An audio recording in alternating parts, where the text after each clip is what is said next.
时代人物展示时代风采，平凡故事描绘精彩人生，讲述品牌人物故事，分享奋斗人生智慧。观众朋友们，大家好，欢迎您收看到本期的节目，我是小尚。今天呢，在我们的演播室非常荣幸的为您邀请到的是欧建华欧老师。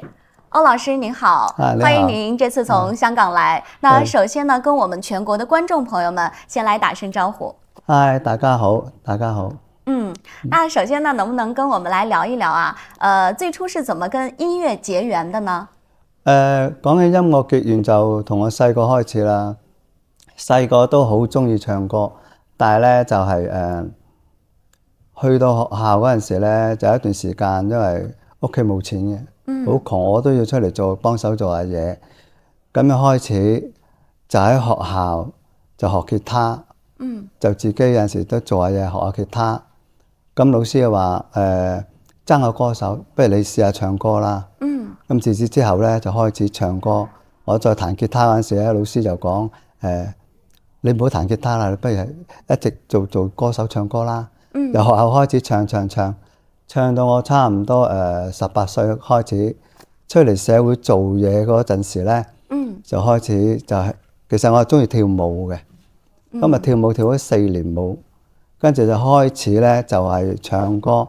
嗰陣時開始有全民 K 歌啊，有嗰啲俾你上去玩全民 K 歌去唱歌嘅，我上去玩。由嗰陣時開始就結識好多朋友。咁嗰陣時咧就好多粉絲就話嚟聽歌，同埋有好多嗰啲星探就揾我有冇興趣啊？過嚟我哋音樂嗰度試下音啦，玩下啦。由嗰陣時開始咧，我就加入咗騰訊音樂啦。加入咗騰訊音樂之後咧，繼續有出我嘅歌，同埋咧有創作嘅歌，有改編嘅歌。咁直到而家咧，我就簽咗有網易雲音樂啦，同埋有呢個QQ 音樂啦，呢個號九音樂啦，號我音樂啦，喺外國有KKBox 啦，Apple Music 啦。基本上係微信啦，微信打音樂嗰度打我個名都已經係出到我嘅歌。你就算無論一個音樂平台打我個名都出到我嘅歌。咁我曾經咁試過呢個一段時間咧，有一個低潮啦，有個感染力咧，咁我哋就返唔到嚟國內唱歌啦。咁咧就唯有喺香港唱。咁香港唱咧，去嗰啲社區會堂嗰度嚟唱歌啦。咁社區會堂係慈善咁演出，慈善演出同埋派啲禮物啊，俾老人家啊咁樣。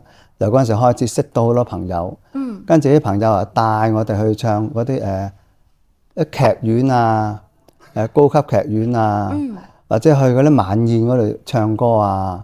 咁識到一班朋友，自此開始咧，我就中港兩地走。近期我都喺中山嗰度去表演完唱完端午節唱完歌翻嚟，係啊，至到而家啦已經。呢幾年內咧，我係攞24年之後咧，我攞咗8個獎、8個獎杯、8個獎狀、8個獎牌，係啦。咁之後咧，我讀咗4年音樂，喺百樂音樂學院畢業，係高級呢個歌手。演藝技師係啦。那您覺得我們的音樂啊，給世界帶來了什麼樣的一些不同呢？音樂其實有好多種嘅，音樂係圓嘅。其實佢一個標準嘅啫，人哋外國人聽唔明我哋唱乜嘢嘅，即係聽你嘅音準，聽你嘅氣息、個感情、個節奏，佢聽有好聽喎，佢有一種靈感，覺得你係抒情歌，係一種悲哀歌啊，或者係一種愛情歌咧。因為佢唔識聽你啲語言啊嘛，就由佢就係靠我哋去演繹隻歌出嚟啦。歌手去演繹一隻歌出嚟，係啊，就咁樣啦。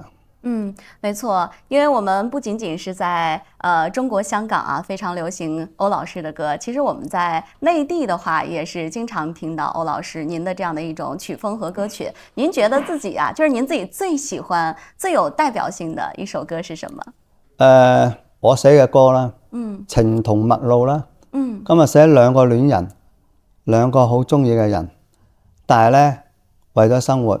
一個咧，因為佢跟嗰個男仔佢係不羈嘅，成日去玩冇工作。你要一個家庭咧，一個女人就要揾一個好嘅男人去結婚㗎啦。咁另外嗰個咧就好後悔啦，好後悔個女朋友走咗。跟住之後咧就兩個就分開咗。咁啊唯有祝福個女仔啦。係咯，嗰個女仔亦都祝福翻佢啦，因為嗰個男仔亦都喺出邊揾到另外一個女朋友。佢亦都改過去做嘢，即係有個責任感去擔起一頭家去做翻嘢。而嗰個女仔係嫁得好好，但係兩個人一碰頭見到面咧，大家祝福大家。即係話喺情嗰度咧，大家係陌路人，但係喺心嗰度咧，仍然都係中意對方嘅。係啦，生活上係將佢哋兩個分開咗㗎啦。係啦。那今天的話，也是作為我們音樂界的優秀代表來到我們的現場。最後，對我們電視機前的觀眾朋友們，有什麼寄語要說呢？我希望音樂可以帶俾大家開心啦。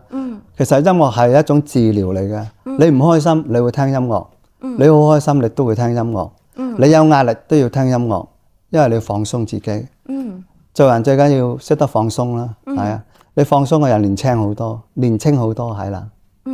沒錯。那我們也希望您開心啦。開心，係。也非常感謝您今天可以在現場接受我們的採訪。我們也希望今天的採訪呢，可以給電視機前的觀眾朋友們帶去更多的啟發和思考。好，我們今天的節目到這裡就結束了，朋友們，下期再見。拜拜。